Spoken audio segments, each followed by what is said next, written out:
Hello South Asians, and welcome to our studio here at TV South Asia as we chat with a very renowned and established Indian classical vocalist, Mrs. Gauri Guha. She has been performing all over the world for the last 35 some odd years, and thank you once again for joining us here in our studio. Of course, singing is just one of the hats that you wear. There's just so much else that you have achieved, and you have also served as a cultural officer in South America, right? So tell us a bit about that. First of all, thank you very much for inviting me to be here in a very short notice. Well, all I can think about is the hats, if you say, that I am wearing or have owned. Music has always been my first profession and passion. It's my life. Along with it, I have done few, studies and some courses and some degrees. So I utilize them by working in the corporate world, which I'm doing for a very long period of time. Yes, you work in Scotiabank in Canada. Yes, Scotiabank. Right. Yes, I do. And prior to that, I was sent by the government of India to, that ICCR to Guyana as a cultural officer and music teacher. So I taught music, and what I really understood being there, that the role of a cultural officer is not just, or the music teacher is not just teach music, is to connect with the local people, to understand where they are and what their likings are, what their dislikings are, and how can you help. At least you can change their focus. So I'm really grateful that I got that opportunity, and I was there for 3 years. And I have left Guyana in 1980 because I came to Canada for a series of performances, and I was offered by a Canadian musician a job. And in my first sight, I loved Canada. So I moved to Canada. My family also moved with me, and I have been there for from 1982 until now. I love that country.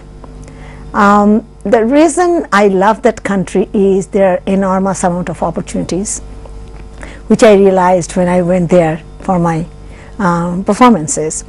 And being there, and Canada being the land of opportunities, I think I have utilized my time very effectively.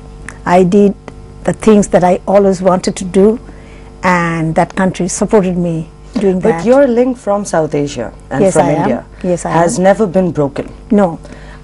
You have successfully traveled, not just performed, but even taught. You were just telling me about your trip to Sri Lanka as well. Yes, I did. Your love for that nation. So tell us a bit more about how your experience was in Sri Lanka. Well, every year I come to India and Europe for my performance tour.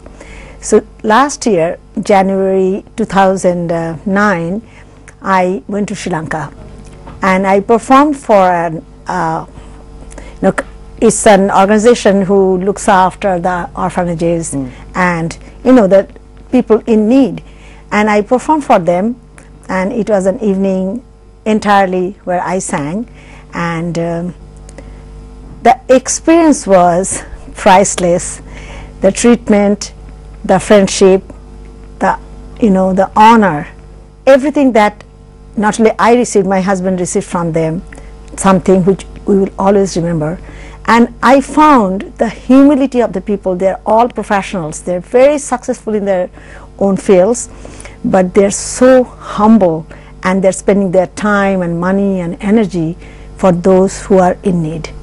So I will always remember Sri Lanka and the people that we interacted with. So you, of course, are known as a classical vocalist, as I said earlier.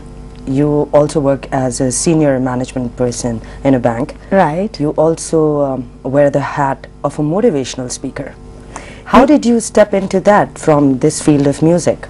It's a very, very valid question. To be honest, for some time, I was actually feeling from within that I need to do this. It's interesting that many times in my life, things have happened the way I wanted it to be. It comes to me first, and then it happens. And then once I decide, then I put my heart and soul and work towards it. The reason I wanted to become a motivational speaker was because I have gone through a lot of changes.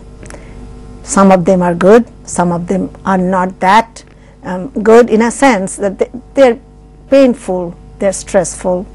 So the things that I've learned, and you always learn when you are in difficult situation.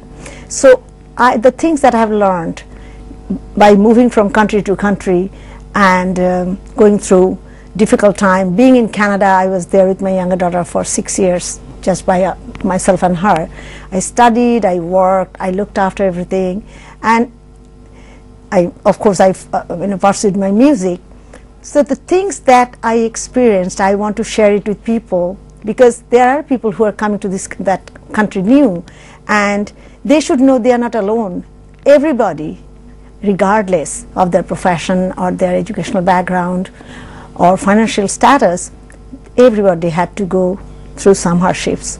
Some people did more than others, and some people took more challenges. Definitely when you take more challenges, your hardships will be harder than other people. But I never found any situation discouraging. Any challenges that came in my way, I tried my best, and I always saw the light at the end of the tunnel. So I wanted to share that, and fortunately that happened, and I will tell you how. I perform for Asian Heritage Month Festival. It's a festival which takes place every year in the month of May and June all across Canada. So I've been performing for them for the last many years, and one organization, it's not only they promote cultural programs, there are a lot of other things, sports and literature and lectures, lots of other things take place. Right. So there was an organization called Passages to Canada. They are the people who they register speakers. Okay. So one day I received an email. I was talking to my daughter, saying, something, I want to do it, but I didn't know how. And neither I actively tried. Pursued it. Right? Yes, I didn't. And I got that email. They're looking for the speakers from the community leaders. And the moment I received it, I instantly contacted them, and by next day, I was a registered speaker. Sharing and giving, these lessons that experience has taught you, of course. Yes, and basically what they do, they send you in schools, colleges, and then communities to talk about basically what made you come to Canada. What are the things that you experienced? What did you learn? So what are your messages? So basically that's all their format is, but it's all up to you that how you want to customize according to the need. Right. So that's how the whole thing started. So how do you manage to balance, Mrs. Guha, this hectic schedule of yours, wearing so many hats, being a part of so many different mediums, and keeping, I think, the process of learning even continuous for yourself? Right. So how do you balance this? You have to share that mantra with us. Well, there is no mantra as such. The thing is, you really have to know what you want. At any time of your life, you need to know what is that you want. So once you know what you want, it's like knowing an address.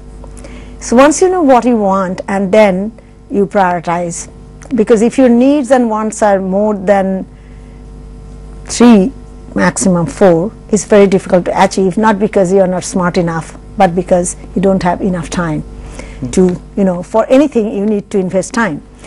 So I always knew what I wanted, and I know what my priorities are. So once that is already set, so you then customize your day. 24 hours are not going to extend to 25 hours, right? Unfortunately, yes. No, they remain the same, yes. They remain the same. And it is you who has to manage that time effectively. How many of that hours you want to spend and how effectively you want to spend. It's not the amount of time, it is the way it's the quality of the time that you utilize. Yeah. So I prioritized, every day I prioritize, every day I know what my schedule will be like.